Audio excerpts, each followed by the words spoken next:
Olá pessoal, tudo bem com vocês? Retornamos aqui com a nossa segunda videoaula, retratando um pouquinho sobre o direcionamento das reformas em educação, principalmente quando se fala assim tecnologias, principalmente quando se fala assim criatividade em inovação.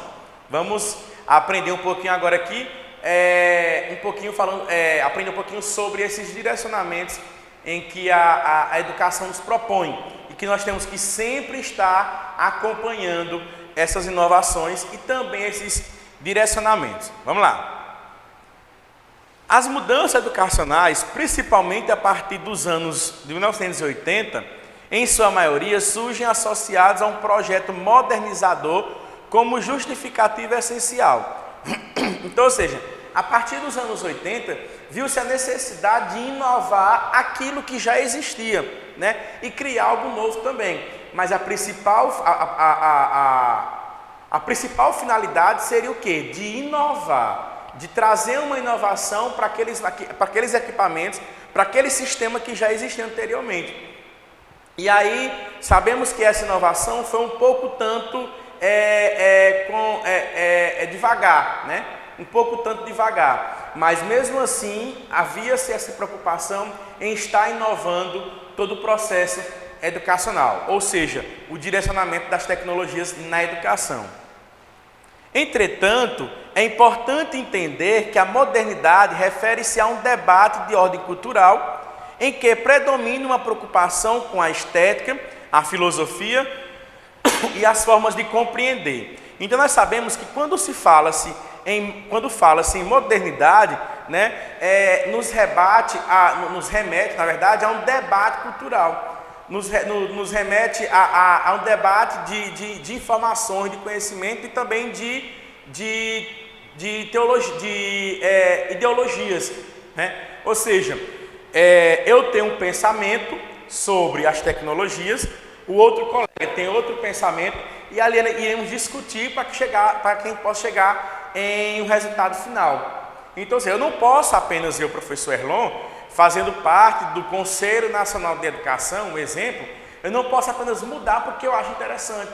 Então, tem que haver todo um debate para que possa realmente haver essa mudança, para que possa realmente haver essa transformação nesse direcionamento das tecnologias na educação. A modernização, por sua vez, é a expressão da modernidade, favorável ao processo de racionalização e complexificação das sociedades. Seu objetivo é o aumento da eficácia e da eficiência. Então, ou seja, toda essa modernização que começou a existir nos anos 80 até os dias atuais, é simplesmente com o objetivo de aumentar a eficácia e a eficiência na educação. Ou seja, eu tenho que saber que toda a minha discussão do meu grupo é em favor do processo de ensino-aprendizagem dos discentes. Eu tenho que pensar nisso.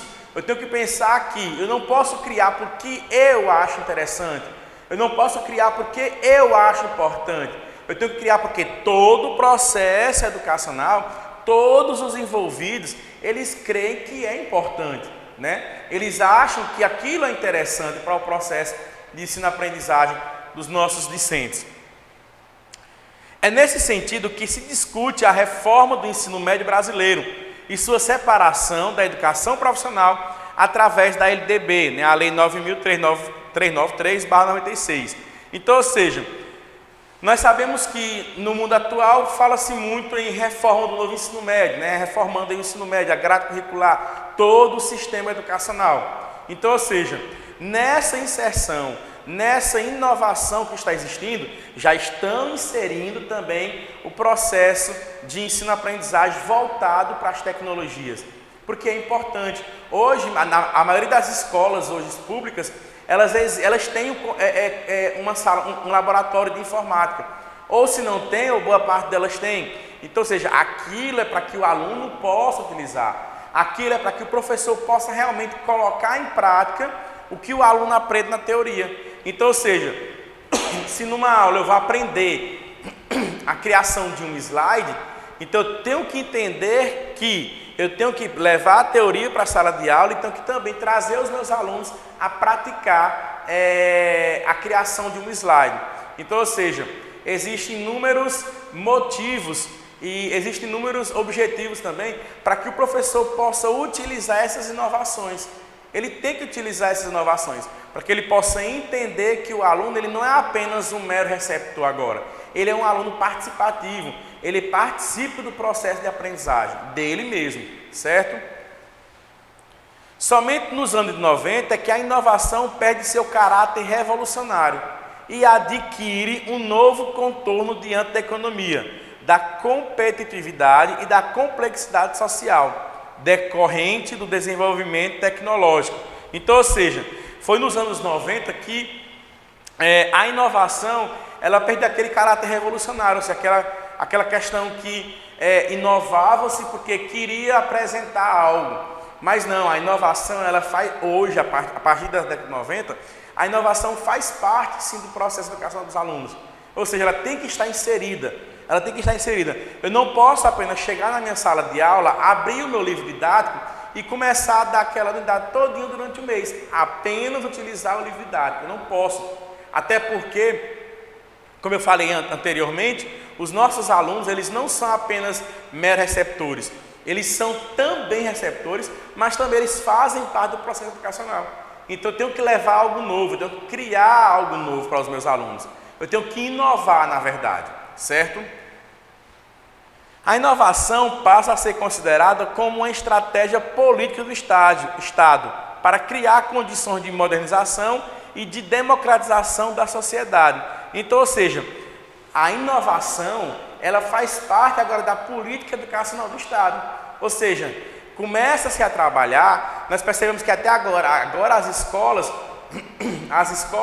elas começam a entender e começam a incentivar os nossos professores a utilizar a inovação nas suas aulas. Eles começam a entender que é necessário que eu, enquanto professor, eu tenho que estar inovando frequentemente. Então, algo que era avulso, hoje torna-se obrigatório. O professor que não inova, ele não consegue repassar um bom conhecimento para os nossos alunos. Não consegue, infelizmente. Essa é a nossa realidade. Assim, hoje é o sistema que exige das escolas e professores um contínuo empenho inovador.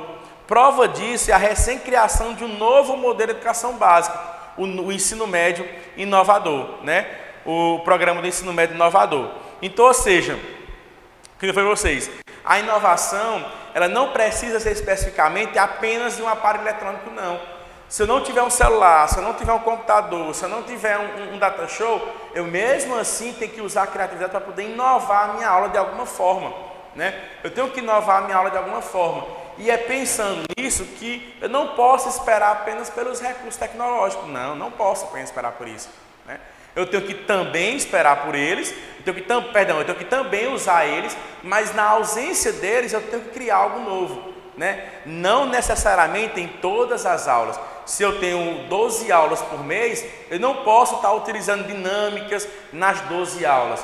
Tem aquela parte mais tradicional, mas também tem que ter aquela parte bem mais inovadora.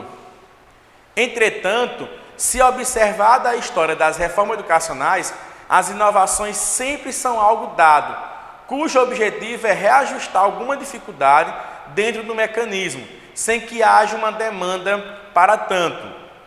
Os projetos têm que ser entendidos como uma forma de desenvolvimento da proposta curricular da escola, mais integrada e propícia à contextualização e ao desenvolvimento de competências. Outro detalhe, muito cuidado, pessoal.